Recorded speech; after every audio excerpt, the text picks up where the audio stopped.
Hello, hello, hello. This is the Vanilla JavaScript podcast. I'm Chris Ferdinandi.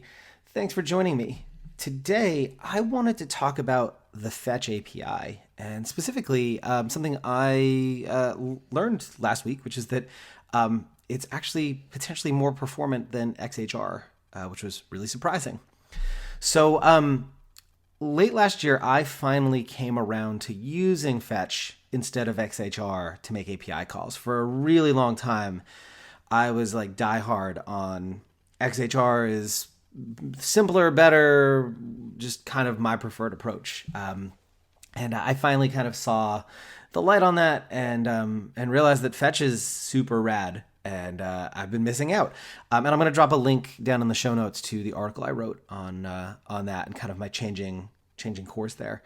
But the portal that my students use to access any of my courses that they've purchased was already working just fine with XHR. So I kind of held off on updating it because I already had working code. And last week, or I guess 2 weeks ago now, I finally decided to update it to use Fetch instead of XHR.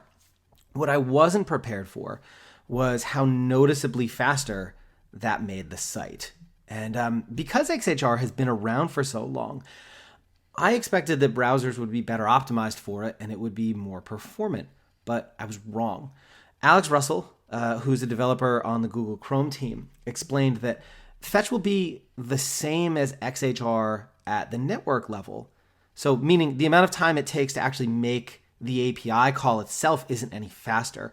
But for things like decoding JSON, it can do that work off thread because the API contract is promise-based up front. And so what that means is that normally if I was making an API call to get JSON data back and I was using XHR, once that data comes back, I have to use JSON parse to convert that string that I get back into an object. And using JSON parse to do that is blocking. It's part of the just kind of the normal flow of JavaScript, which works synchronously and kind of runs things in real time. So when I get the data back, no other things can happen while JSON parse is running.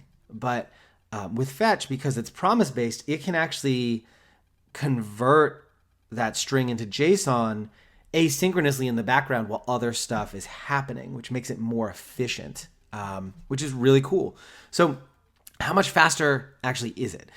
When I tweeted about this last week, I had a few folks ask me exactly how much faster it is. And I'm an idiot and didn't think to take before and after metrics to measure the difference. So I'm not 100% sure. I suspect a lot of it will depend on how many products of mine someone has. More products means larger JSON payloads to parse.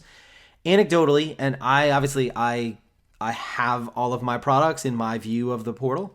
So I would have a pretty large JSON return, so the performance would be better for me.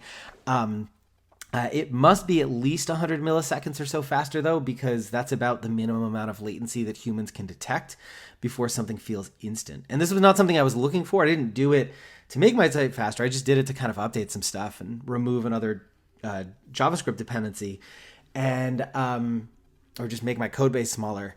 And when I loaded up the page, I was like actually shocked. I wasn't expecting it to be faster. I'm like, oh, this feels faster. I talked to some of my students about it. They verified that the site felt faster for them too, that a lot of kind of the waiting that used to happen was gone.